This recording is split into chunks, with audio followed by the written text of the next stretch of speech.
جو اللہ کے خزانوں سے ملتا ہے وہ تیری جیب سے جا نہیں سکتا، وہ دنیا کی جیبوں اور مالوں سے جو ملتا ہے وہ تیری جیب میں رہ نہیں سکتا۔ یہ جو عمل ہے نا، نسلوں کے لیے رزق منوانا، برکت منوانا، نسلوں کے لیے رزق منوانا، نسلوں کے لیے برکت منوانا، یہ جو عمل ہے کہ جو شخص یہ چاہتا ہے اللہ میری نسلوں کے لیے رزق کے دروازے کھلے رکھ، رزق کے روحانی اور رزق کے جسمانی، اللہ میری نسلوں کے لیے دنیا کی مہنگائیاں، حالات، کرائسس، ناکامیاں، اور پتہ نہیں آگے مہنگائیوں کی صورتحال کیا ہوگی، لیکن اللہ مجھ سے اور میری نسلوں سے رزق نہ چھین۔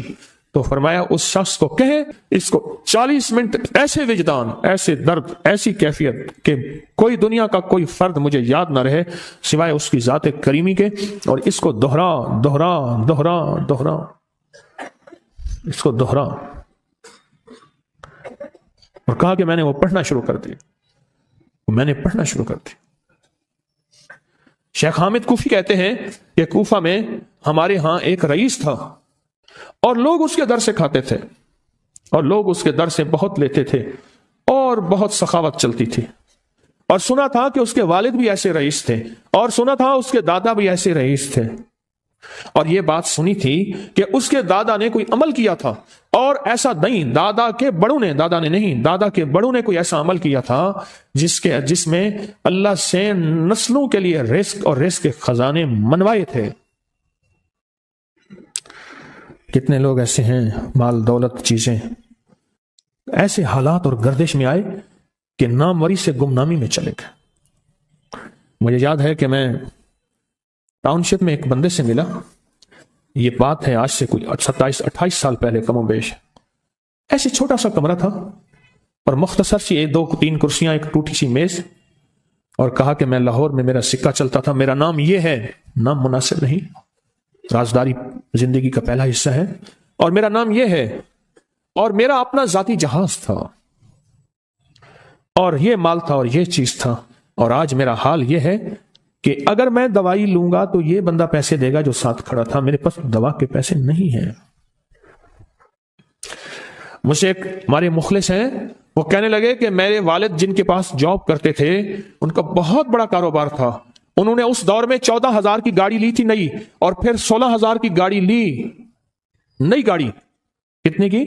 16,000 کی گاڑی لی، 100 کا نوٹ بانٹتے تھے، صبح سے شام تک، شام سے صبح تک لوگ لین لگا کے لیتے تھے، اور جس دور میں 250 روپے کے 5 مرلے جگہ ملتی تھی، 250 فٹ جگہ ملتی تھی، نہ 125 فٹ، 125 فٹ جگہ ملتی، 5 مرلے 250 روپے کی، اور وہ بیچتے تھے۔ اور پھر ایک وقت ایسا آیا ہر چیز ختم ہو گئی۔ میرے پاس ایک ڈرائیور تھا، وہ کہنے لگا کہ میرے مالک ہیں جن کے پاس پہلے میں کام کرتا تھا، ان کے حالات آ گئے تو میں نے آپ کے پاس آپ کے ڈرائیوری کی، اگر رمضان میں کوئی بچا ہوا لنگر ہو تو میں انہیں بلا لوں، آپ دے دیں گے؟ تو ہم رمضان میں مجمع آتا تو کوشش کی جاتی ہے کہ ان کو کھانا تازہ کھلایا جائے، تو میں نے کہا ٹھیک ہے، کہا کہ کچھ پیسے بھی ہو جائیں۔ میں کون ہے؟ کہا کہ فلاں لاہور کا، نہیں جانتے آپ؟ ہاں جانتا ہوں، اتنی بڑی سوسائٹی ہے، بڑی مالداروں کی۔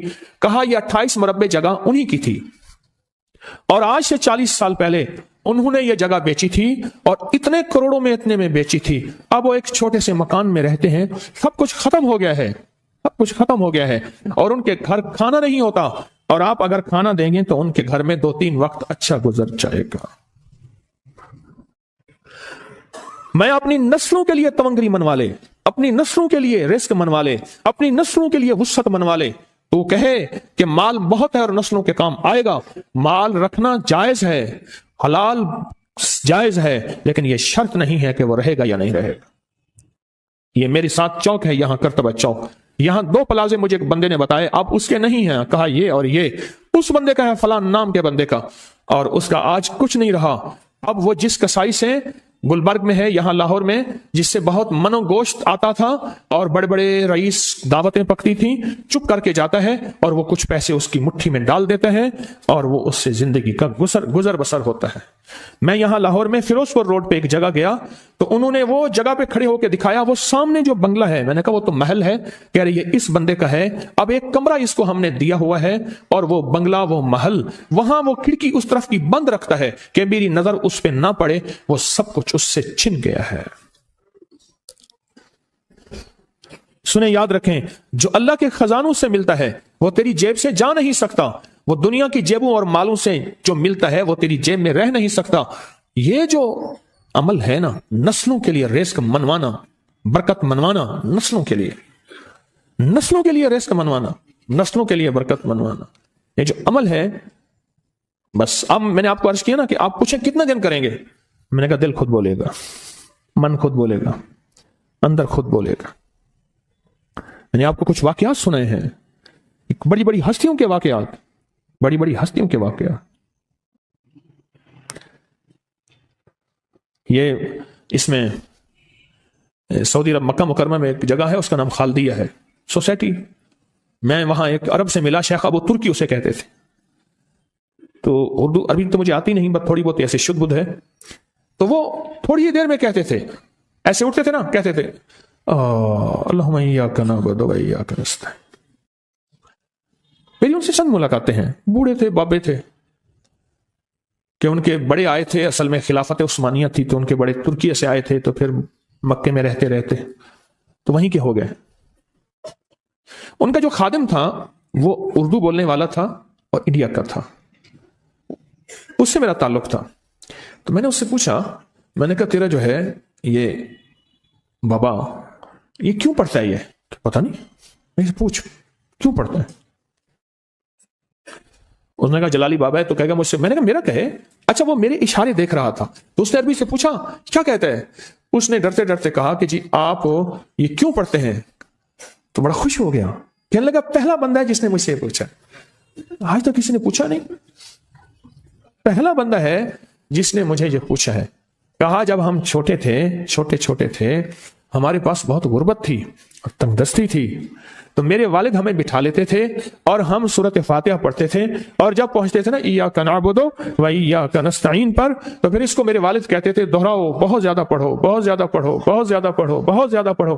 کام پڑھتے تھے، بہت زیادہ پڑھتے تھے، بہت زیادہ پڑھتے تھے، اور کہا میرے والد پھر دعا کرتے تھے اور ہم آمین کہتے تھے، اور میرے والد کہتے تھے چلو مبارک ہو، ہمیں جو ہے اللہ پاک وہ فلاں فلاں چیزیں، وہ حلاوے، وہ چیزیں کھلائیں گے۔ کہہ رہے ابے کو دیکھتے تھے، ابا جی ہمارے پاس تو پیٹ بھر کے روٹی نہیں ہے، آپ کہتے ہیں اللہ وہ کھلائے گا، وہ کھلائے گا، اور ابا ایسے خوش ہو جاتا تھا۔ کیوں؟ ابے کو یقین تھا کہ سورۃ فاتحہ اس کریم نے قبول کر لی اور میرا کام ہو گیا۔ وَمَن يَتَوَكَّلْ عَلَى اللَّهِ۔ ہاں میرے بندے، میری ذات پہ بھروسہ کر کے دیکھ، میرے قریب آ کے دیکھ، مجھ سے دوستی لگا کے دیکھ تو صحیح، میں کر کے دکھاؤں گا۔ ہمارے یہاں ایک پیر صاحب تھے، میرے والد صاحب رحمۃ اللہ علیہ، ان کا باغ اور ہمارا باغ آپس میں اب بھی ایک ہی ہے، دیوار کے ساتھ دیوار ہے، بننے کے ساتھ بن۔ تو وہ ان کے ہاں گئے تو ایک بابا جی جھاڑو دے رہے تھے، اور صبح شام کی روح کی سو کی ملتی تھی، اور بس ہر وقت غلامی ہوتی تھی، ہر وقت غلامی ہوتی تھی۔ تو مجھے والد صاحب نے بتایا کہ میں اس بندے کو جانتا ہوں، اس نے اتنی مربع، اتنی ایکڑ، اتنی زمین جو ہے اٹھا کے ساری پیر صاحب کو دے دی، اور ساری زندگی پیر صاحب کے 2 وقت کی ایک سوکھی پوکی روٹی، آخر وہیں مر گیا اور اس کو کفن دے کے دفن کر۔ اسے پیر صاحب نے مجبور نہیں کیا، پیر صاحب نے مجبور نہیں کیا۔ دعاؤں کی طاقت ہے، دعائیں نسلوں کو کھلائیں گی، پلائیں گی۔ پر ایک تجربے کی بات بتاؤں، بڑوں کی بات ہے، بڑوں کی بات، دعاؤں کی برکت سے اللہ حلال طیب طاہر کھلائے گا۔ میرے پاس ایک صاحب ہے، کہنے لگے کاروبار کو زوال ہو رہا ہے، کورنگی میں، کراچی میں فیکٹریاں، ملیں اچھی خاصی ہیں وہ ایریا، تو کہا کاروبار کو زوال ہو رہا ہے، اور کاروبار زوال پہ چلا گیا ہے، کمپنیاں 2-4 بند ہو گئی ہیں، زوال ہو رہا۔ میں نے اللہ کا نام دیا، پھر ملے، کہا کچھ نہیں ہے۔ اچھا، میں نے کہا یہ پڑھیں آپ، اللہ پاک دکھائے گا۔ مجھے انہوں نے خود بتایا، میں ایسے کوئی سمندر ہے اس کے کنارے کھڑا ہوں، کہنے لگے کراچی کا سمندر نہیں، کہاں ہے؟ تو میری طرف پانی آتا ہے اور وہ گندا پانی ہے، بالکل میلا گندا۔ تو میں سوچتا ہوں سمندر کا پانی تو بالکل شفاف ہوتا ہے، اور یہ گندا پانی کیسے ہے؟ اور وہ گندا پانی پہلے میرے نخنوں تک آتا ہے، پھر گھٹنوں تک آتا ہے، پھر رانوں تک آتا ہے، اور کہا کہ مجھے دور سے ایک لہر آتی نظر آ رہی ہے کہ شاید میں اس میں ڈوب جاؤں۔ آواز آتی ہے چلا جا، تیرے رزق میں کوئی مشکوک رزق داخل ہوا ہے، ہم تجھے پاک کرنا چاہتے ہیں، اور یہ سارا مشکوک رزق ہے، اور تیرے مال کو ہم نے اس لیے کم کر دیا۔ گھبرا نہیں، استقامت سے ہمارا نام لیتے رہنا، بہت جلد تجھے ہم پاک کر کے پھر پاک مال دیں گے۔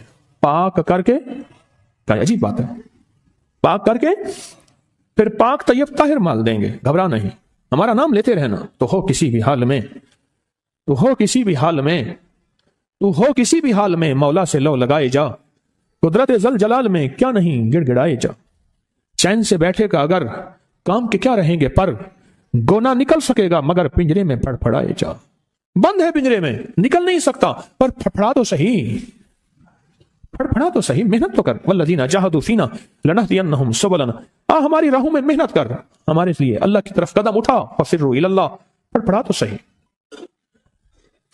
بہت خوش قسمت ہے جس کو اللہ نے اپنی ذات کا تعلق عطا کر دیا، بہت خوش قسمت ہے جس کو اللہ نے اپنے ساتھ باتیں کرنے کا راز و نیاز کا کوئی جذبہ دے دیا، جس کی زبان سارا دن ذکر میں، تسبیح میں، سجدوں میں، اپنی دنیا کے کاروبار بھی ہے لیکن دل اٹکا رہتا ہے کہ اب نماز کا وقت ہے، آج میرا ذکر نہیں ہوا، آج میں نے قرآن کی زیارت نہیں کی، ایک صفحہ، دو صفحے، ایک پارہ، دو پارے۔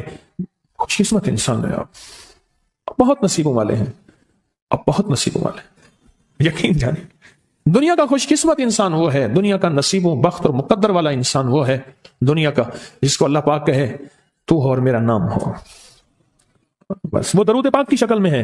درود میں اللہ اور اس کے حبیب پہ سلام ہے، اللہم صلی علی یا صلی علی، اللہ کا نام پہلے آتا ہے، میرا درود ہے، کلمہ ہے، تسبیح ہے، کوئی ذکر ہے، مسنون دعائیں ہیں، بس میرا نام ہو اور تو ہو۔ بعض اوقات اللہ دنیا تھوڑی کر دیتا ہے، رزق تھوڑا کر دیتا ہے، لوگ تانے دیتے ہیں، صدیق اکبر رضی اللہ تعالی عنہ کو تانے دیتے تھے کہ تیرے پیر نے تجھے یہ دیا ہے، نعوذ باللہ، تجھے فقیر کر دیا، تجھے غریب کر دیا، اور تو نے ٹاٹ کے کپڑے اور سیہ کر دیا۔ تانے دیں گے بعض اوقات، بہت لوگ بہت تانے دیں گے۔ میں نے ایک دفعہ مجھ سے کہنے لگے کہ مجھے دنیا بہت تانے دیتی ہے، تو میں نے کہا میرے ساتھ سودا کر لے، اگر زیادہ تھک گیا ہے، اب تک جو تسبیح ذکر کا نور ملا ہے وہ مجھے دے دے، میں اللہ سے کہتا ہوں کہ اللہ اس کو مال دولت دے دے، یہ سب چھین لے۔ کہا نہیں، یہ سب کچھ تو اس کے پاس بھی ہے جس کو کلمہ نصیب نہیں ہوا، یہی تو میرے پاس ہے، اگر یہ مجھ سے چھن گیا تو باقی میرے پاس بچے اور رہے گا کیا؟ بچے اور رہے گا کیا؟ بچے اور رہے گا کیا؟ آپ سارا دن بیٹھ کے اپنے بارے میں سوچا کریں کہ اللہ تو نے مجھے کن راہوں پہ لگا دیا، کن راستوں پہ لگا دیا۔ پیر خانے سارے اچھے ہیں، ہمارے دل میں سب کا احترام ہو، لیکن اللہ تو نے مجھے کون سے پیر خانے پہ لگا دیا جو مرشد اللہ سے مانگنا سکھاتا ہے؟ کہتا ہے اگر میں مر بھی جاؤں، اس دنیا سے رخصت ہو جاؤں، موت آخر ہے، تو پریشان نہ ہونا، کہا کہ وہ ایک راہیں دے کر گیا ہے، انہی راہوں پہ چلنا ہے۔ ایک وقت تھا پیر صاحب تھے، تعویذ دیتے تھے، تھپکی دیتے تھے، دعا کر دیتے تھے، اللہ میرے کام بنا دیتا تھا۔ پیر گیا، دعا بھی گئی، تھپکی بھی گئی، تعویذ بھی گیا۔ نہیں، پیر جائے پر پیر کا رب تو ہے نا، فَأَيْنَ اللَّهُ، اللہ کہاں جائے گا؟ پیر کا رب تو ہے، اور اصل وہی ہے، کل من علیہا، ساری چیزوں کو فنا ہے، اسی کی ذات کو بقا ہے۔ کتنے خوش قسمت ہیں، اللہ نے مجھے اپنا نام نصیب کر دیا، اللہ نے مجھے اپنا نام نصیب کر۔ ایک صاحب میرے پاس آئے، اللہ کہنے لگے مجھ سے ذکر نہیں ہوتا، تسبیح نہیں ہوتی، کچھ نہیں ہوتا، میں ذکر کرنے لگتا ہوں مجھے گالیاں آ جاتی ہیں، کیا کروں؟ میں ذکر کرنے لگتا ہوں میرے منہ پہ گالیاں آ جاتی ہیں۔ کہا کہ میں دیتا نہیں ہوں، پر منہ پہ زبان پہ گالی جاری ہو جاتی ہے، آپ لفظ پہ غور کیجئے، گالی جاری ہو جاتی ہے، میں دیتا نہیں ہوں، زبان پہ گالی جاری ہو جاتی ہے، کیا کروں؟ کہ ممکن ہے کہ میری زبان پہ ذکر ہو۔ تو میں نے اس سے پوچھا کہ کیا کرتے تھے؟ اس کا کوئی پیشہ ہے مناسب نہیں۔ والد کیا کرتا تھا؟ اس کا بھی پیشہ تھا، اس پیشے کا اثر، اس رزق کا اثر، اللہ نے اپنا نام چھین لیا۔ دولت ہے، سب کچھ ہے، مال ہے، دنیا میں ظاہری عزت ہے، پر اللہ نے اپنا نام، اپنے نام کی لذت، اپنے نام کی حلاوت چھین لی، اپنے نام کی حلاوت چھین۔ میں نے اسے کہا صرف اور صرف درود پاک پڑھ، بس صرف درود پاک۔ کہ نہیں پڑھ سکتا۔ میں نے کہا پڑھے گا انشاءاللہ۔ میں نے اسے عرض کیا کہ میرے سامنے 11 دفعہ بیٹھ کے درود پاک پڑھ، جو درود تجھے آتا ہے 11 دفعہ بیٹھ کے پڑھ، درود پاک پڑھ۔ اور 11 دفعہ پڑھا، اس کی زبان پہ نہیں آ رہا تھا، آتا تھا پر زبان پہ نہیں آ رہا تھا۔ اس نے پڑھا پڑھا پڑھا، اور اللہ کے نام کی برکت ہے۔ کیوں؟ میں نے درود کیوں بتایا؟ کہ اللہ کے نام کی برکت ہے کہ درود پاک وہ واحد عمل ہے، فرمایا اگر ریاکاری، دکھاوے کی نیت سے بھی پڑھو، اللہ کہتا ہے قبول ہے۔ دکھاوا، ریاکاری، لوگ مجھے نیک کہیں، لوگ واہ واہ کہیں، اللہ کے لیے نہیں کر رہا، حالانکہ یہ عبادت کبھی بھی اس کی بارگاہ میں قبول نہیں ہے، کبھی بھی قبول نہیں ہے جو اللہ کے لیے نہ کی جائے۔ پھر اللہ کہتے ہیں نہیں، مجھے اپنے حبیب پہ درود اتنا پسند ہے کہ درود پڑھو اور جس حال میں پڑھو، حالانکہ مومن ریاکار تو ہو ہی نہیں سکتا، جس حال میں پڑھو میں قبول کروں گا۔ میں نے کہا میری دل میں اللہ نے یہ بات ڈالی اسی وقت، اور یہ دلیل کے ساتھ ڈالی۔ میں نے اس کو درود بتایا، اور اللہ کا نظام دیکھیں، اس کی شان کریمی دیکھیں۔ پھر جو اس کی زبان پہ درود جاری ہوا، مجھ سے کہنے لگا کہ میں ہفتے میں 1.25 لاکھ کر لیتا ہوں، ہفتے میں 1.25 لاکھ کر لیتا ہوں۔ ایک دو اس نے مجھے عجیب خواب سنایا، کچھ خواب ایسے ہیں جو یاد رہتے ہیں۔ کہنے لگا میں دیکھا کہ پہاڑ ٹکڑے ٹکڑے ہو رہے ہیں، ہر چیز ٹوٹ رہی ہے، اور ایک شور ہے، کوئی گونج ہے، اس کی وجہ سے ہر چیز ختم ہو چکی، اور مجھے کسی نے کہا قیامت آ گئی ہے۔ پریشان ہوں، کہاں جاؤں؟ ان المفر کلا لا وزر الى ربک یومئذ المستقر، کہاں جاؤں؟ آخر کار کہا کہ میرے ساتھ ایک بندہ دوڑتا ہامتا کامتا آیا، اور وہ بھی پریشان تھا۔ میں نے کہا یہ بھی میں اتنا ہے، پوچھا کہاں؟ کہا قیامت آ گئی، کہاں جاؤں؟ بس ہم دونوں پھر ایک طرف دوڑ پڑے۔ آگے دیکھا تو ایک بہت بڑا ترازو ہے، اور مجھے پکڑ کے کہا تیرا نام اعمال ہے، جلدی کر۔ کہا کہ میرے پاس ایک طرف پہاڑ کے پتھر کالے تھے، اور اس میں کوئی کالے جانور تھے، اور کہا یہ سورا تیرا گناہ ہے، سب ہے۔ اور ایک طرف ترازو تھا، اس میں چند ذرے تھے اور کچھ بھی نہیں تھا۔ کہا یہ تیری نیکیاں ہیں۔ کہا میں نے سمجھا بس ختم ہو گیا۔ اللہ پاک جل شانہ کے فرشتے آگے بڑھے، اور کچھ چیزیں اٹھا کے نا ایسے ترازو میں ڈالتے جا رہے تھے جو نظر نہیں آ رہی تھی، پر ایسے محسوس ہو رہا تھا کہ ان کے ڈالنے سے ترازو ایک دم ہلا ہے، کوئی وزنی چیز آئی ہے۔ ابھی بہت سارا باقی تھا کہ ترازو میرا جھک گیا، اور میں جا تو کامیاب ہے۔ میں نے پوچھا یہ کون سا عمل ہے؟ کہا تو نے عشق اور جذبے کے ساتھ وہ جو درود پاک پڑھا تھا، یہ وہی عمل ہے۔ میں قیامت کے دن بندہ جائے گا قبر میں، جب بندہ جائے گا تو وہ بندہ جو ہے پریشان ہوگا، تو اچانک ایک دروازہ کھلے گا، اس میں روشنی آئے گی، اور ایک نیک جوان صالح خوبصورت اس کے ساتھ بیٹھے گا، اور اس کے ہر سوال کا جواب دیا جاتا جائے گا، ہر سوال کا جواب، اور منکر نکیر چلے جائیں گے، اور اس کی قبر میں جنت کی کھڑکیاں کھل جائیں گے، جنت کے دروازے کھل جائیں گے۔ تو پوچھے گا یہ کیا ہے؟ آپ کون ہیں؟ کہا وہ درود ہوں جو دنیا میں تو اٹھتے بیٹھتے سوتے جاگتے پڑھتا تھا، وہ درود۔ تو دنیا میں مجھے نہیں بھولا تھا، آج میں تجھے نہیں بھول رہا۔ کبھی نہ سوچیں کہ مجھے تسبیح سے، ذکر سے، درود سے، کلمے سے، سورۃ اخلاص سے اور اس دعا سے کچھ نہ ملا، کیونکہ آپ کو یہ کانوں میں ڈالنے والے بہت ملیں گے۔ کیا پایا؟ کیا ملا؟ فلاں کو تو یہ ملا، فلاں کو تو یہ ملا، تجھے کیا ملا؟